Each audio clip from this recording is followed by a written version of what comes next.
Dalam nama Bapa dan Putra dan Roh Kudus. Amin. Allah Bapa yang Maha Kasih, kami bersyukur kepadamu atas penyertaan-Mu dalam hidup kami. Sebentar lagi kami akan mendengarkan dan merenungkan firman-Mu.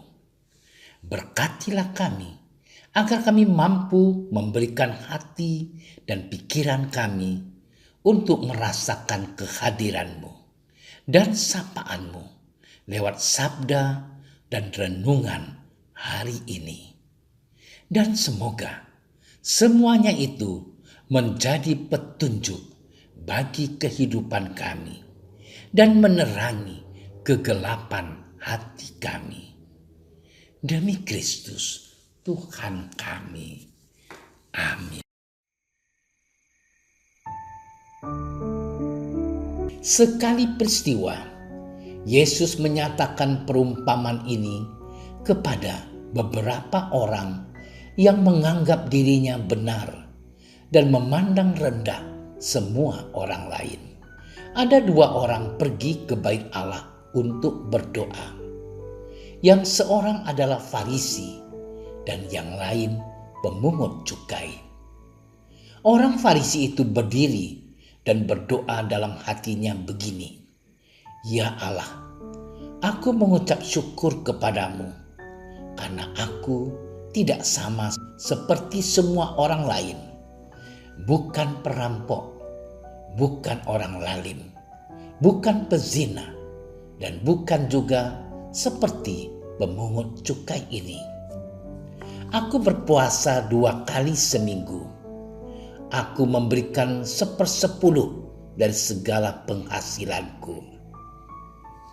Tetapi pemungut cukai itu berdiri jauh-jauh. Bahkan ia tidak berani menengadah ke langit, melainkan ia memukul diri dan berkata, "Ya Allah, kasihanilah aku orang berdosa ini." Aku berkata kepadamu, orang ini pulang ke rumahnya sebagai orang yang dibenarkan Allah, dan orang lain itu tidak. Sebab barang siapa meninggikan diri, ia akan direndahkan. Dan barang siapa merendahkan diri, ia akan ditinggikan. Demikianlah sabda Tuhan. Saudara-saudariku yang dikasihi Tuhan, dalam hidup keagamaan ada yang namanya kesombongan spiritual. Kesombongan spiritual dapat berupa tindakan yang menganggap diri sendiri paling beriman, paling suci, paling kudus dari orang lain. Ada juga perasaan tersanjung karena dipuji orang lain oleh karena kuantitas ibadah yang dilakukannya. Rajin ke gereja, rajin berdoa. Selain itu, kesombongan ini juga nampak dalam bentuk penilaian dan komentar-komentar miring tentang kehidupan dan perilaku keagamaan orang lain, baik di depan umum maupun lewat media sosial. Di zaman ini, orang-orang macam ini sering dicap pemegang kunci surga. Saudara-saudariku yang dicintai Tuhan, dalam Injil hari ini Yesus menceritakan tentang 2 orang yang masuk ke bait Allah untuk berdoa. Seorang Farisi dan seorang lagi pemungut cukai. Orang Farisi menyampaikan doa dengan mengutarakan kehebatan dirinya dan memandang rendah orang lain, terutama si pemungut cukai. Ia mengagungkan dirinya karena ia berpuasa, berpantang, berderma, dan beramal. Sementara itu si pemungut cukai berdiri jauh-jauh dan bahkan tidak berani menengadah ke langit. Ia memukul dadanya dan dalam hatinya berseru, memohon pengampunan atas dosa dan kesalahannya.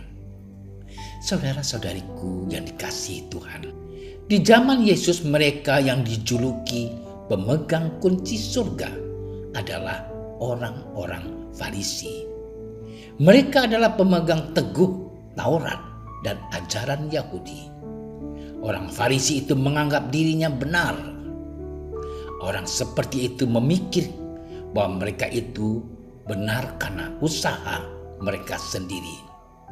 Mereka tidak sadar akan perangainya yang berdosa, ketidaklayakan diri mereka, dan bahwa mereka terus-menerus membutuhkan pertolongan, rahmat, dan kasih karunia Allah.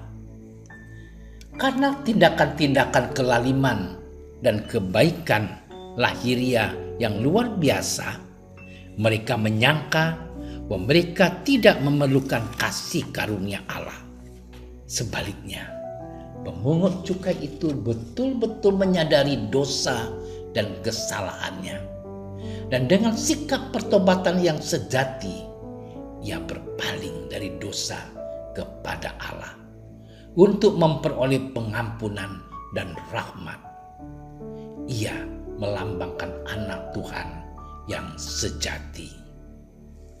Saudara-saudariku yang dikasihi Tuhan, hidup beragama dan beriman kepada Tuhan bukan soal banyaknya berdoa, banyaknya berbuat baik, banyaknya kita melayani di gereja, dan lain-lain.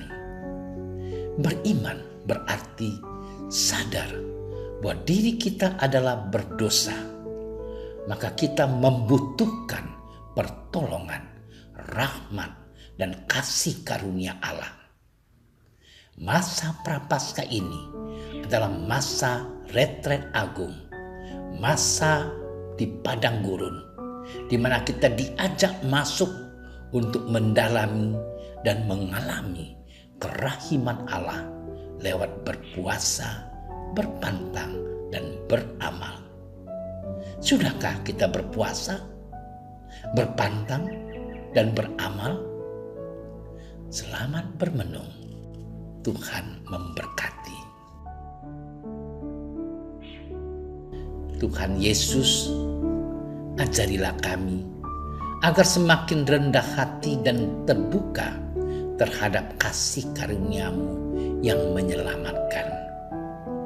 Buanglah dari diri kami sikap sombong dan merasa lebih suci. Semoga di masa Prapaskah ini kami mengalami sikap tobat yang hakiki. Engkaulah juru selamat kami, kini dan sepanjang segala masa. Amin.